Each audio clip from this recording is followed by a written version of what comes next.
I've heard a lot of mixed feelings regarding the recently added strike mission, and I wanted to attempt to offer some perspective on the matter.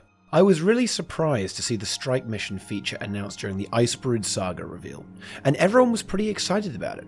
Rightly so, at long last some more approachable group content for everyone to enjoy. Immediately on launch, there was a slight issue apparent. The strike mission is very, very easy. Oh dear, it looks like it's a glorified open world boss. Or is it? Well, yes, it is right now, but that's not the point.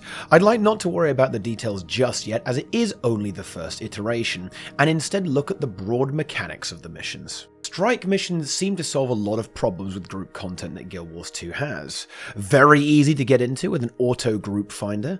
It reuses assets in the story, so fewer additional resources are needed to develop them.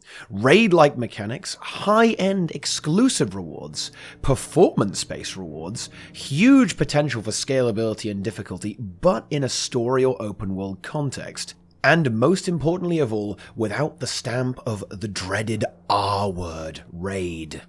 A lot of players have certain expectations and preconceived notions about raids simply because of other games, and just don't go anywhere near them because of this, even though the raiding experience in Guild Wars 2 is very accessible.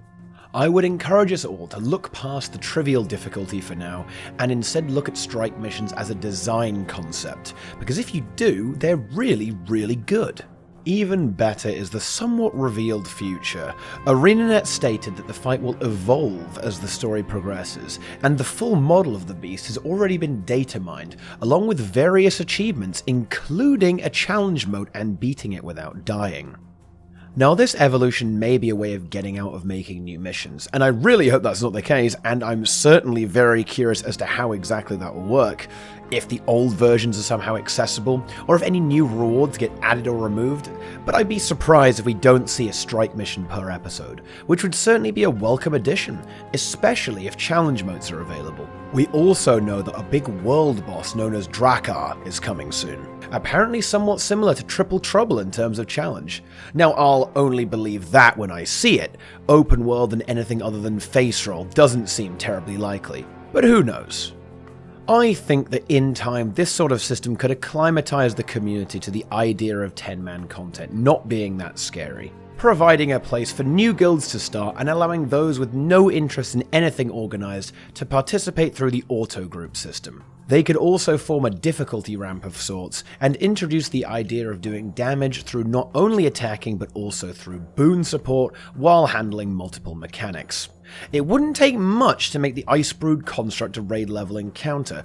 All it really lacks is more constant damage pressure through auto attacks and so on to make healing more necessary. I don't think we'll see that requirement though, at least on the non-challenge mode version, as that then causes some problems in random groups. ArenaNet is severely limited in mechanics and difficulty in that context, because what if you end up with 10 DPS leeches, or 10 tanks, or 10 healers? If a mission was actually hard on its base difficulty, some groups would just not be able to beat it, and that's not the point of strike missions, quite the opposite in fact. This limitation is bypassed by optional difficulty, which is why the challenge mode implementations are very important. I know that ArenaNet is a bit notorious for having a great idea and then not iterating on it nearly enough, but they have refocused on Guild Wars 2 and Episode 0 was a quality update, so I remain optimistic. What I'm asking the community to do is to not just look at what the first version of strike missions are, but to see the good design of the system and the potential held within. Thanks for watching, subscribe, like, listen to my opinions on Twitch, and stay tuned for more.